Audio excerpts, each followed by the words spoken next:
So Dangal, greetings everyone. Now we're going to present and show you our project or output in programming one, making database and system using MySQL and tkinter. First is yung importing po. Siyempre, i-import po natin muna yung MySQL, tapos na connector para po magamit po natin yung database na MySQL. Tapos next naman is yung tkinter.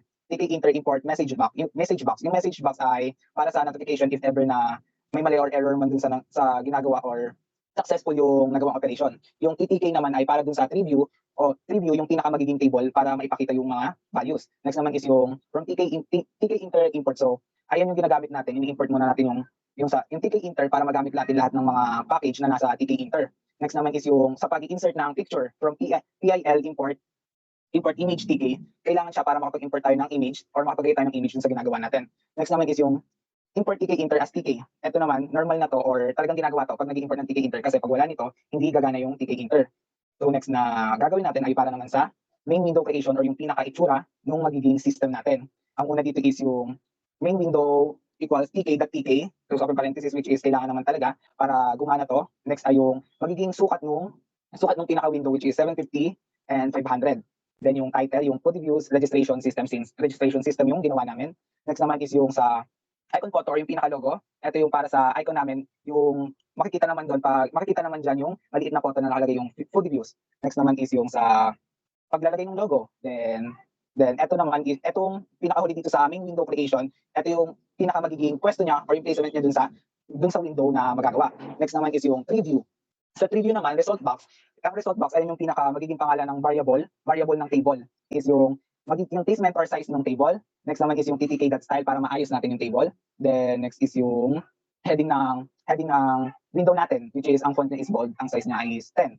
Next ay yung sa mga columns na ilalagay natin like yung ID, name, email, at phone. Kasama din to dun sa ito yung mga header dun sa column natin. The next naman is yung pag-aayos or pag-i-spell natin dun sa mga header na yon, gaya ng ID, name, email, at phone. Ilalagay natin yung sukat at yung anchor niya. Ang anchor niya is yung centralized. Kailangan natin siya i-centralize para yung text niya is gitna para hindi naman pangit tignan pag nagawa na natin. So, same lang, ito namang apat na to na ID, name, email, at phone. Same lang dun sa mga nauna, inayos lang ulit natin kung paano yung magiging itsura niya. Next naman is variable declaration.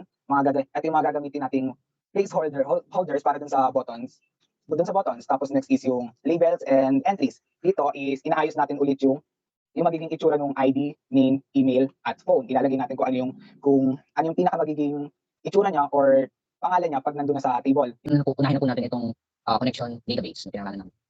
Ang nilalaman po ng function nito is yung syntax ng pag-connect utilizing the connector na may syntax nga po. Nandun yung host, which is yung local host. Default na po yung ginamit namin, user, default then na root, and then we accounted for no password na lang since basic pa lang naman to, and then the name of the database na ginawa na. Ito po, which is named PODViews company. And then next, itong read connection. So dito po tinawag agad namin yung unang function, which is yung syntax para sa or yung line of code na para dun sa connection, and then we utilize itong cursor, connect that cursor, yung object na paglalagyan nga po, select data, and then cursor.execute. Ito po yung isa sa natutunan din namin dito is yung execute, yung query.